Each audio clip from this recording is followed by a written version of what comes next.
Взвод. Жөн. Тік тұр. Сержант Мырза, оңтүстік алғашқы әскери және тыңдау дайындық дайын. Тізім бойынша 8, қатысқан 8. Баядап тұрған взвод командирі Роман Ерасыл. Саламатсыздар ма оқу үйренушілер? Саламатсыз, сержант Мырза. Еркін. Взвод, еркін.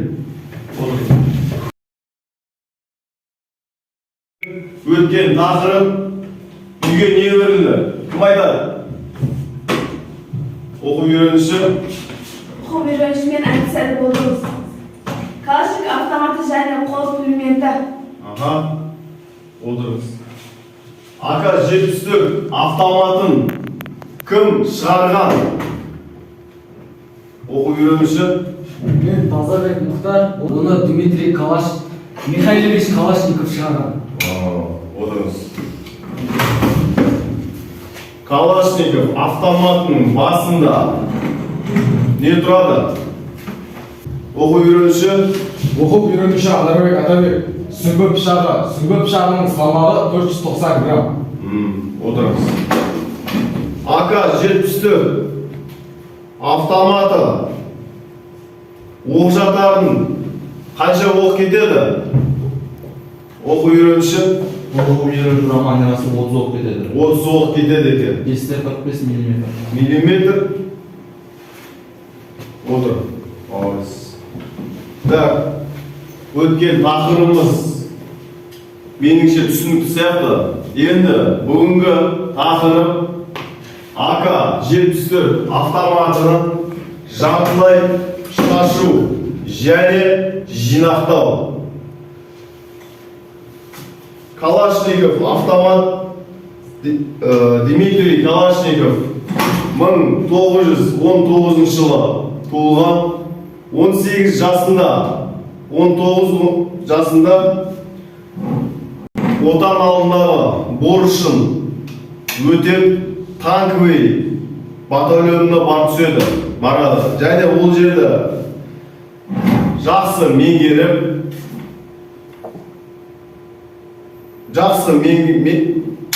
меңгеріп марапаттарға ие болып 41 жылы Ұлы Отан соғысына қатысады, жіберіледі. Ол жерде Дмитрий Калашников Ұлы Отан соғысында танк батальонының командирі болады.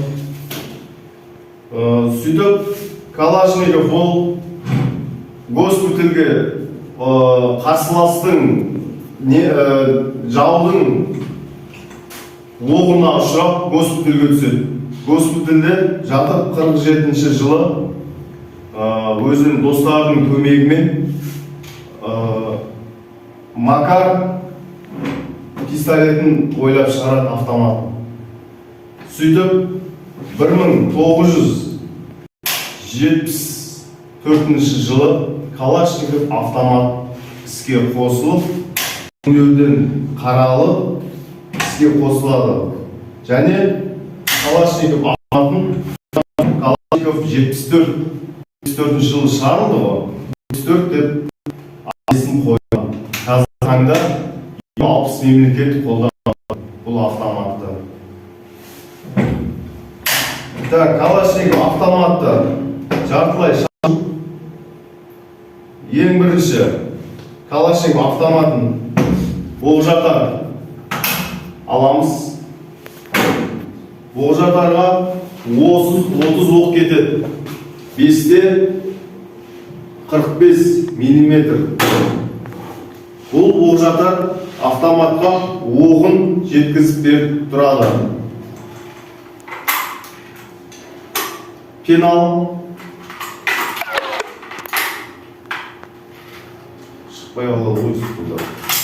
Пенал неге? Бұл пенал автоматтың толық шашқан жағдайда бұның ішіндегі құрылыстарын ашады. Бұл пеналды қызметі. Одан соң шомбыл Пеналдың ішінде шотка болады, шотка. Мынау сүмбіге киіліп, автоматтың компенсатор зона бойын тазалауға атыстан келген кезде тазалап, майлап, соған арналған. Және одан соң жалын сөндіргіш компенсатор.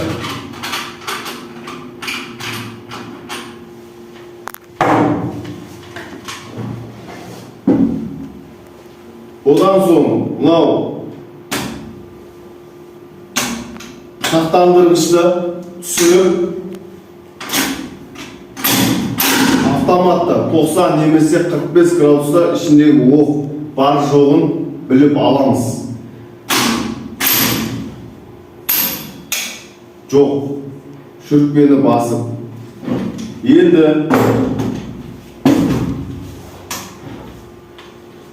ұңғы қорабының қақпағы. Бұл автоматтың шаң тозаңнан сақтайды. Одан соң қайтармалы механизм. Одан соң бекітпе жақтауы.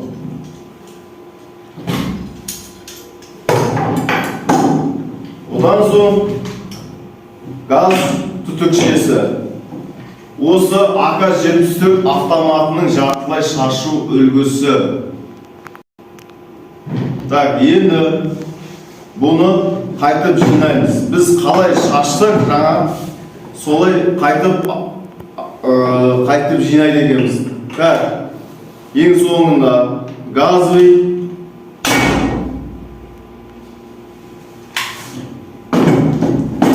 одан соң бекітпе жақтауына салады екенбіз. Бекітпе жақтауын салдық. Одан соң қайтармалы механизм.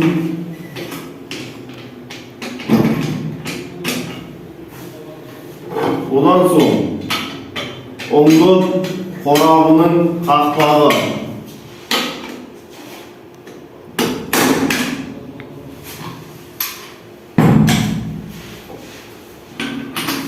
Одан соң сағат тілімен айналдырып жалын сөндіргіш компенсатор.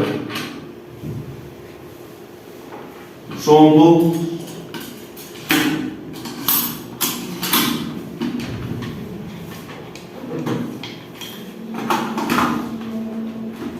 Оқ жатар. Одан соң пенал. Автоматты оқ бар жоғын тексеріп аламыз. Түсінікті ма? Автоматты қалай атылу? Қазір алдыңғы уақытына видеороликті көретін боламыз. Оға дейін сабақ түсінікті ма? Кім реттен шашты? Онда автоматты. Оқу үйренші Аларбек Атабек. Кел. АК-74 автоматын жартылай шашу үлгісін көрсетші. Ең бірінші Оқ жатарды алады екенбіз. Одан соң автомат көрсетілген маңдайды ұстап тұр.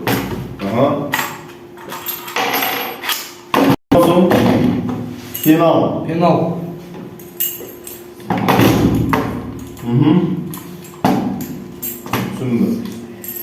Сүмбі.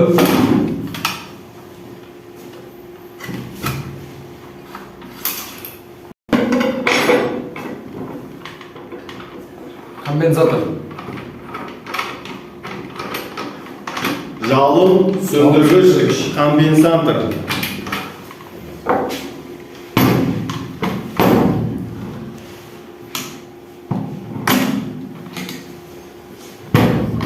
Ұңғы қорабының қақпағы. Қайтару механизм. Қайтармалы механизм.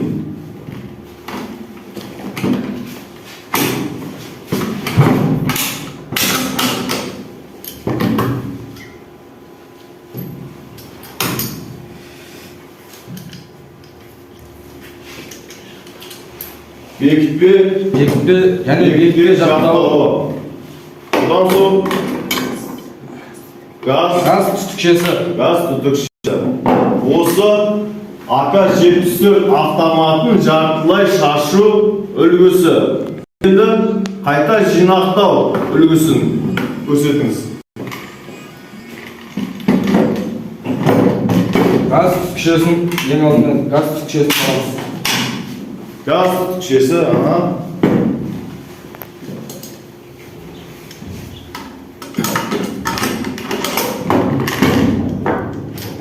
бекітпе жақтау.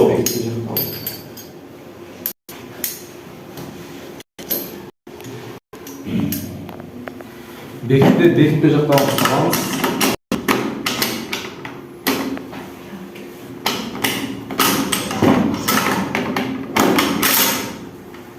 Қайтару механизмін аламыз.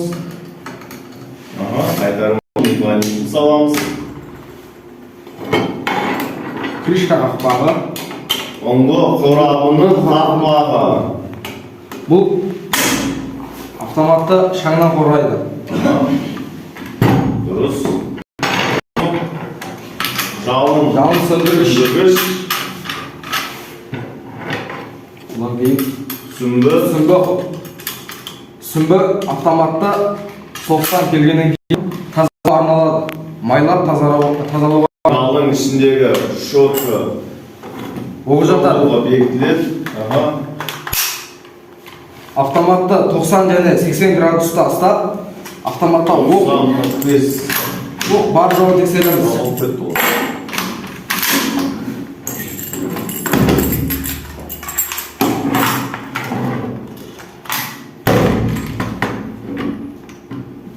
Енді жауын автоматты қоямыз. Отыр. Жақсы. Takımшы. Оқылышы. Men aksari bo'ldim. Кел. АК-74 автоматын жартылай шашу үлгісі. Birinchi o'xshatar. Асықпайыз. Оқ жатар.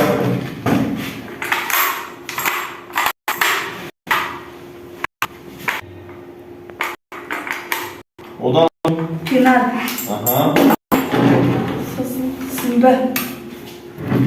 Sumba. Жалын söndürgüç. Жалын söndürgüç.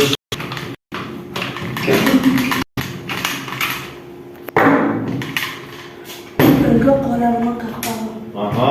Оңғы қорабының қақпағы. Не қызмет атқарады деген оңғы қорабының қақпағы. Шарт тозаңдардан сақталады. Қайтармалы механизм.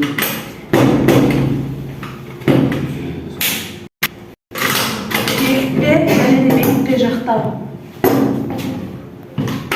Газ түтігі. Бұл АК-74 автоматының жартылай шашу жинауы. АК-74 автоматының жартылай шашу. Енді АК-74 автоматын жинақтау. Бұл АК-74 автоматының әр өзі минутымен де шашатын үлгісі бар бұның. Ол алдыңғы уақыт сабақтарда өте жатармыз. Қайтармалы механизм. Өңгі қорабының қақпағы.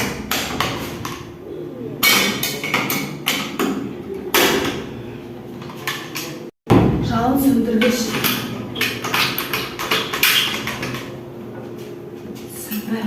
Жалын сөндіргішті соңына дейін бұраймыз. Өзі кетігіне беріп тоқтайды. Сағат тіліне қарап. Енді оқ жатар.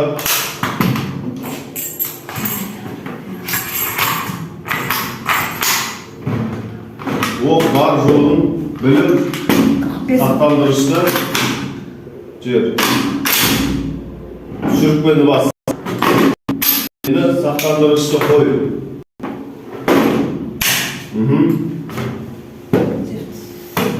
Отырыңыз, жақсы. Енді АК-74 автоматтың калибрі видеороликті Sen nazar salay.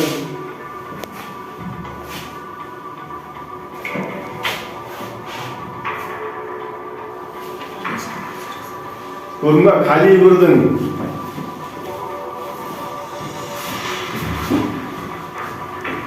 бес калибр бұл. Бұл кезеңнен бөлек капсул кетті қазір, ортада капсул.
Бекітпе жақтау қызметін көрдіңіздер ма?